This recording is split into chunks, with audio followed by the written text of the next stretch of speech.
નમસ્કાર, આપ જોઈ રહ્યા છો news 18 Gujarati afternoon prime time સાથે હું પૃથા। સમાચારમાં વાત કરીએ હવામાન વિભાગની આગાહીની તો બેવડી ઋતુ સહન કરવા તૈયાર રહેજો। આગામી 5 દિવસ સુધી બેવડી ઋતુનો રહેશે વર્તારો હવામાન વિભાગે આગાહી કરી છે। અમદાવાદ, ગાંધીનગર સહિત 15 થી 20 ડિગ્રી રહેશે તાપમાન। ભર શિયાળે ઉનાળાનો રાજ્યના લોકોએ કરવો પડશે સામનો। કચ્છ નલિયામાં 10 ડિગ્રી સુધી રહેશે તાપમાન। વેસ્ટર્ન ડિસ્ટર્બન્સની અસરથી રહેશે બેવડી ઋતુનો વર્તારો। સવારે ઠંડી અને બપોરે ગરમી રહેશે તો બેવડી ઋતુ સહન કરવા તૈયાર રહેજો। આગામી 5 દિવસ સુધી બેવડી ઋતુનો અનુભવ થશે, જ્યારે કચ્છમાં 10 ડિગ્રી સુધી રહેશે તાપમાન। વેસ્ટર્ન ડિસ્ટર્બન્સની અસરથી રહેશે બેવડી ઋતુની અસર।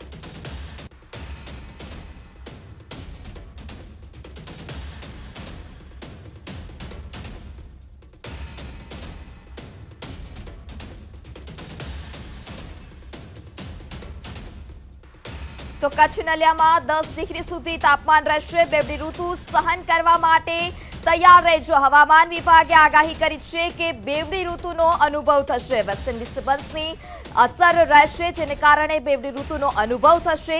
અમદાવાદ, ગાંધીનગર સહિત અનેક શહેરોમાં 15 થી 20 ડિગ્રી સુધીનું તાપમાન રહેશે। હવામાન વિભાગે આગાહી કરી છે આગામી 5 દિવસ સુધી બેવડી ઋતુનો અનુભવ થશે, તો બેવડી ઋતુ સહન કરવા તૈયાર રહેજો। સવારે ठंडी और बपोरे गर्मी रहશે। अगर हम आने वाले 4 से 5 दिनों की बात करें तो मुख्य तौर पे जो है मौसम जो है शुष्क बना रहेगा। और तापमान की बात करें तो तापमान में जो है किसी तरह की भारी जो है बदलाव की हम उम्मीद नहीं कर रहे। मोस्टली जो है नो लार्ज चेंज में ही रहेगा। આગળ વાત કરીએ અંબાલાલ પટેલની મોટી આગાહીની।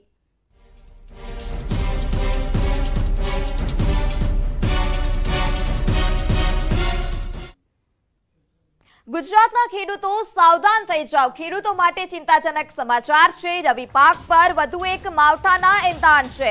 હવામાન નિષ્ણાંત અંબાલાલ પટેલની આગાહી 22 થી 26 ફેબ્રુઆરી દરમિયાન થઈ શકે છે માવઠું। રાજ્યના મોટાભાગના વિસ્તારમાં થઈ શકે છે માવઠું।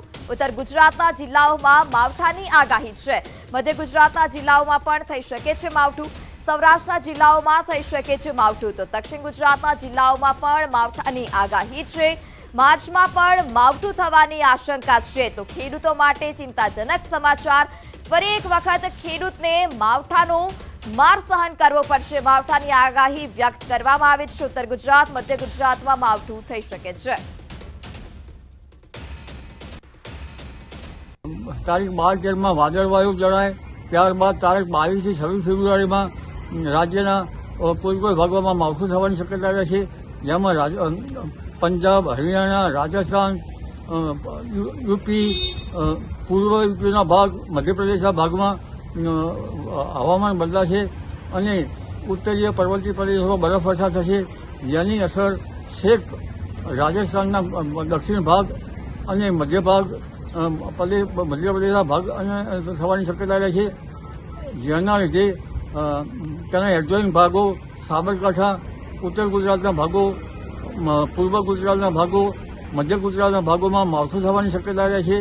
ઉપરાંત દક્ષિણ ગુજરાતનું પણ હવામાન પલટાશે, પશ્ચિમ સૌરાષ્ટ્રનું પણ હવામાન પલટાશે, એટલે ત્યાં હવાના જે ભેજદાયી પવનના લીધે ત્યાં પણ વાદળવાયુ જણાશે। એટલે હવે ધીરે ધીરે ફેબ્રુઆરીના અંતમાં માવઠું થવાની શક્યતા રહે છે, પણ માર્ચ માસમાં ગરમી સાથે વારંવાર પલટા આવશે અને દેશના ઉત્તરીય પર્વતીય પ્રદેશો તેમજ અન્ય પ્રદેશોમાં દેશના ભારે કમોસમી વરસાદ થશે, કરા પડશે। ઉપરાંત ગુજરાતનું હવામાન પણ પલટાશે। ગરમી સાથે સાથે વચ્ચે ક્યાંક ક્યાંક ગુજરાતના ભાગોમાં પણ માવઠું થવાની શક્યતા રહે છે। તો કાપણી કરેલો તૈયાર પાક બગડે, ઘઉં, બાજરી, જુવાર, ચણામાં નુકસાનીની શક્યતા છે। તુવેર, એરંડામાં પણ નુકસાન થઈ શકે છે।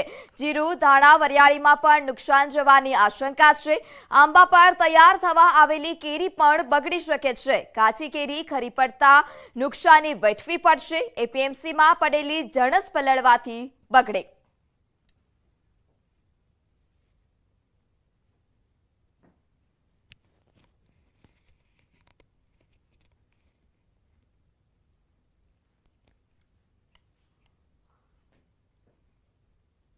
તો ઉનાળામાં સૂર્યદેવ લાલ ગુમ રહેશે, આ આગાહી પણ હવામાન નિષ્ણાંત અંબાલાલ પટેલે કરી છે. અંબાલાલ પટેલના અનુમાન પ્રમાણે રાજ્યમાં ધીમે ધીમે ગરમી વધવાની શરૂઆત થઈ રહી છે. ધીમે ધીમે ગરમીનું પ્રમાણ વધશે. 12 અને 13 ફેબ્રુઆરીએ વાદળછાયું વાતાવરણ રહેશે. 19 ફેબ્રુઆરીથી ગરમીનો પ્રકોપ જણાશે. ફેબ્રુઆરીના અંત સુધીમાં તાપમાન 38 ડિગ્રી થઈ જશે, જ્યારે માર્ચમાં ગરમીનો પારો 40 ડિગ્રી પર પહોંચી જશે.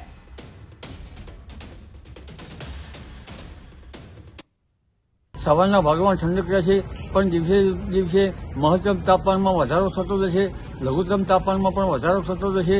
12-13 તારીખમાં વાદળવાયુ જણાશે અને તારીખ 19 થી 20માં હવામાનમાં પલટા સાથે ધીરે ધીરે ગરમી જોર પકડી જોવા મળશે અને ફેબ્રુઆરીના અંત સુધીમાં તો મહત્તમ તાપમાન 37-38 ડિગ્રી સેલ્સિયસ જેવું થઈ જવાની શક્યતા રહે છે.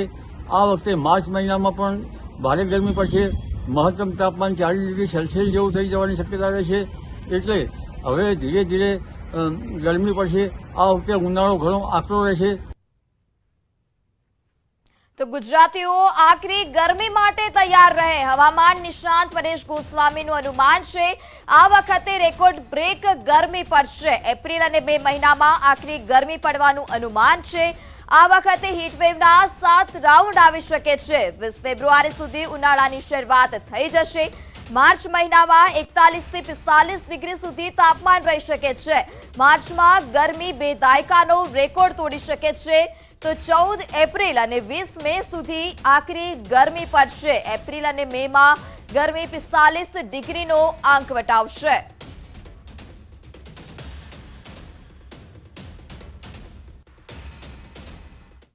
ફેબ્રુઆરી બાદ ઉનાળાની શરૂઆત થઈ જશે અને ફેબ્રુઆરીના છેલ્લા અઠવાડિયાની અંદર 38 થી 40 ડિગ્રી સુધી તાપમાન જોવા મળે તેવું એક હાલ અનુમાન છે. ત્યારબાદ માર્ચ મહિના દરમિયાન ખૂબ ગરમીઓ જોવા મળશે અને માર્ચ મહિના દરમિયાન 41 થી લઈ અને 45 ડિગ્રી સુધી તાપમાન જોવા મળશે. એટલે 2 દાયકાની અંદર માર્ચ મહિનાની અંદર જે નથી જોવા મળ્યું એટલું ઊંચું તાપમાન આ વર્ષે માર્ચ મહિના દરમિયાન જોવા મળે તેવું એક અનુમાન છે. અને ખાસ કરીને એપ્રિલ અને મે મહિનો એવા હશે. એપ્રિલની અંદર 14 એપ્રિલથી લઈને 20 મે સુધી ખૂબ ગરમીઓ પડશે અને તાપમાન છે 45 ડિગ્રી કરતાં ઉપર જશે. એપ્રિલ અને મે મહિના દરમિયાન ચાલુ વર્ષે હવામાન વિભાગે ઘણા બધા સેન્ટરોને ઓરેન્જ એલર્ટ અને ઘણા બધા સેન્ટરોને વારંવાર રેડ એલર્ટ જાહેર કરવા પડે તેવી શક્યતાઓ છે. એટલે આ વર્ષે તાપમાન છે એ ઊંચું જવાનું છે. હીટવેવના રાઉન્ડ છે એ સૌથી વધારે આવવાના છે. છેલ્લા અમુક વર્ષની સરખામણીએ જોઈએ તો રેગ્યુલર આપણે દર વર્ષે 4 થી 5 રાઉન્ડની અંદર હીટવેવ જોવા મળતી હોય, પણ આ વર્ષે બધા રેકોર્ડો તોડી અને 7 રાઉન્ડની અંદર હીટવેવ જોવા મળે તેવી શક્યતાઓ છે.